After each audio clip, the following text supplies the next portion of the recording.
بچوں، کیا تم نے نماز نہیں پڑھی؟ دادی جان، ہم لوگ ابھی ابھی نماز سے فارغ ہو کر آ رہے ہیں، بس اب آپ بھی جلدی سے فارغ ہو جائیں تو ہمیں امام حسین کی زندگی کے بارے میں بتائیں۔ ہاں بالکل، تم لوگ بیٹھو، میں بس دعا مانگ کر شروع کرتی ہوں آج کی کہانی۔ پیارے بچوں، ہمارے تیسرے امام حضرت امام حسین بالکل اپنے بھائی امام حسن کی طرح اپنے نانا حضرت رسول خدا صلی اللہ علیہ وآلہ وسلم کے بہت لاڈلے اور عزیز نواسے تھے۔ آپ کے والد حضرت علی اور والدہ حضرت فاطمہ زہرا دنیا کے بہترین ماں باپ تھے۔ امام حسین کی ولادت 3 شعبان کو مدینے میں ہوئی۔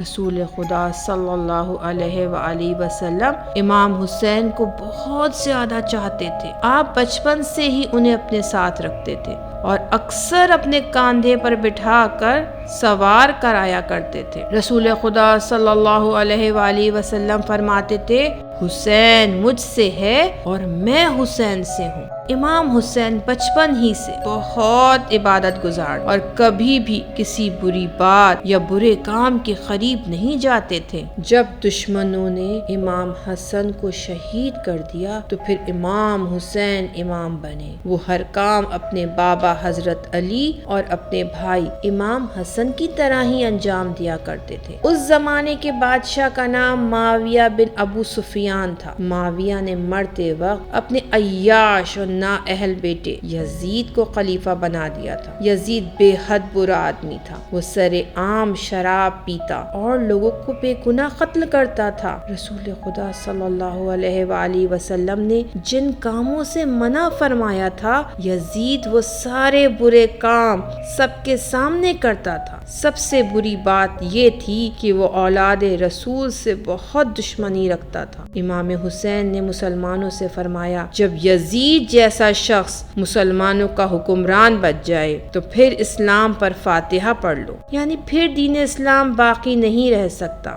ظالم یزید نے خلیفہ بنتے ہی سارے مسلمانوں کو حکم دیا کہ وہ اس کی زبردستی بیعت کر لے۔ بچوں، بیعت کا مطلب یہ ہوتا ہے کہ جس کی بیعت کی جائے اس کو حاکم تسلیم کر لیا جائے اور اس کے ہر کام کو صحیح سمجھا جائے۔ بھلا رسول خدا صلی اللہ علیہ وآلہ وسلم کے فرزند امام حسین یزید کے برے کاموں کو کیسے صحیح کہہ سکتے تھے؟ اسی لیے انہوں نے یزید کی بیعت سے انکار کرتے ہوئے فرمایا، مجھ جیسا یزید جیسے کی بیعت نہیں کر سکتا، وہ بد کردار ہے اور اللہ کے دین کا دشمن ہے۔ اس کے بعد امام حسین علیہ السلام اپنے گھر والوں کو لے کر مدینہ منورہ سے مکہ مکرمہ چلے گئے۔ امام حسین کے انکار کی وجہ سے یزید پلید کا غصہ بڑھتا جا رہا تھا، کیونکہ وہ جانتا تھا کہ اگر امام حسین نے اس کی بیعت نہیں کی تو عام مسلمان جو رسول خدا صلی اللہ علیہ وآلہ وسلم اور ان کی آل سے محبت کرتے ہیں اس کی حکومت ماننے سے انکار کر دیں گے۔ اسی لیے اس نے امام حسین کو حج کے دوران قتل کرنے کا منصوبہ بنایا۔ بچوں، کوفہ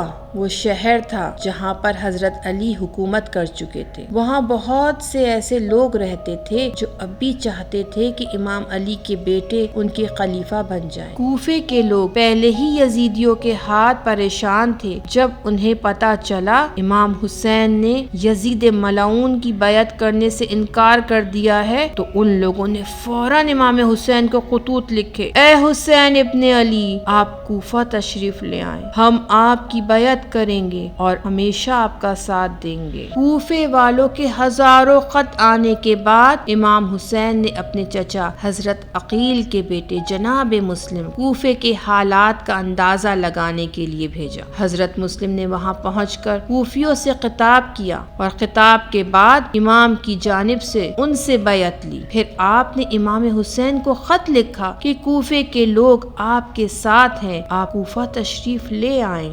امام حسین نے اپنے دوستوں اور گھر والوں کو ساتھ لیا اور مکے سے کوفہ کی جانب روانہ ہو گئے۔ امام کے چاہنے والے کئی لوگوں نے امام کو اس سفر پر جانے سے روکا، جس پر امام نے تمام لوگوں سے ایک ہی سوال کیا کہ کیا تم نہیں دیکھتے کہ حق پر عمل نہیں ہو رہا اور حرام سے روکا نہیں جا رہا؟ امام حسین کسی سے لڑنا نہیں چاہتے تھے، بلکہ وہ تو یہ چاہتے تھے کہ زمین پر اللہ کا حکم قائم ہو، سب مل جل کر رہیں، کسی کا بھی حق نہ چھینا جائے، لوگ نیک کام کریں اور خود کو برے کاموں سے بچائیں۔ مگر بچوں، جب یزید کو پتا چلا کہ امام حسین اہل کوفہ کی دعوت پر وہاں جا رہے ہیں تو اس نے اپنے فوجی کوفہ شہر کے چاروں طرف لگا دیے۔ اس نے کوفہ کے لوگوں سے کہا کہ جو کوئی حضرت مسلم یا امام حسین کی حمایت کرے گا اسے اور اس کے سب گھر والوں کو مار دیا جائے گا اور اس کے گھر کو آگ بھی لگا دی جائے گی۔ یزید کی یہ دھمکی سن کر کوفے والے ڈر گئے اور اپنی جان بچانے کے لیے امام حسین کی حمایت سے انکار کر دیا اور حضرت مسلم کو تنہا چھوڑ دیا۔ یزید نے حضرت مسلم کو گرفتار کر کے شہید کروا دیا۔ جب امام حسین کو یہ خبر ملی تو امام نے اپنے سفر کا رخ کوفے کے بجائے کربلا کی جانب کر لیا۔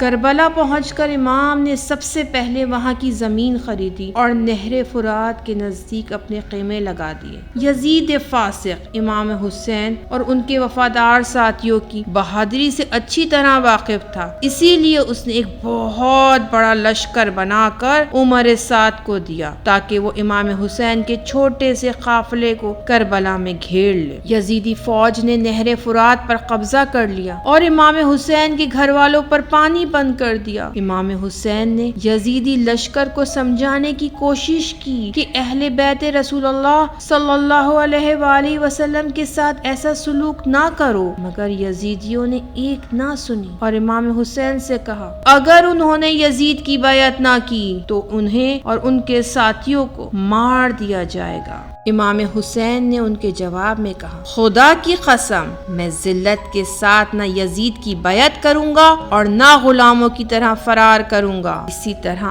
آپ نے ذلت کے ساتھ زندہ رہنے کے بجائے عزت کے ساتھ موت کو چن لیا۔ آپ نے اپنے بھائی حضرت عباس سے کہا کہ دشمن سے ایک رات کی مہلت لے کر آؤ تاکہ ایک طرف تو امام حسین اور ان کے ساتھی خدا کی عبادات، مناجات، تلاوت قرآن کریں اور دوسری طرف یزیدی لشکر کے افراد کو سوچنے اور توبہ کرنے کا موقع مل جائے۔ عاشور کے دن جنگ شروع ہونے سے پہلے حضرت حر اور کچھ دوسرے لوگ امام حسین کے لشکر میں شامل ہو گئے۔ جنگ شروع ہونے کے بعد لشکر حسینی کے تمام سپاہی ایک ایک کر کے شہید ہو گئے۔ اسی طرح 10 محرم کو کربلا میں ایک وقت وہ بھی آیا نہ جناب حر تھے اور نہ جناب زہیر، نہ حبیب تھے اور نہ مسلم، نہ ہی اون و محمد، نہ قاسم و اکبر، نہ ہی عباس باوفا۔ اس تنہائی کے عالم میں امام مظلوم نے یہ صدا بلند کی کہ ہے کوئی جو میری مدد کو آئے۔ آخر کار لشکر یزید نے 6 ماہ کے علی اصغر کو بھی پیاسا ہی شہید کر دیا۔ پھر امام حسین خود میدان میں آ گئے اور زبردست جنگ کی، لیکن آخر کار تلواروں، نیزوں، تیروں اور پتھروں کے زخموں سے چور ہو کر آپ گھوڑے سے گرے اور سجدے میں سر رکھ دیا۔ اس حالت میں شمر بن ذوالجوشن نے آپ کا سر تن سے جدا کیا۔ دادی جان، کیا ہم آج بھی امام حسین کی مدد کر سکتے ہیں؟ جب تک دنیا میں ایک بھی مظلوم باقی ہے ہم اس کا ساتھ دے کر امام حسین کی مدد کر سکتے ہیں۔ اور بیٹا، آج امام زمانہ اجل اللہ تعالی فرجہم سے زیادہ مظلوم کون ہو سکتا ہے؟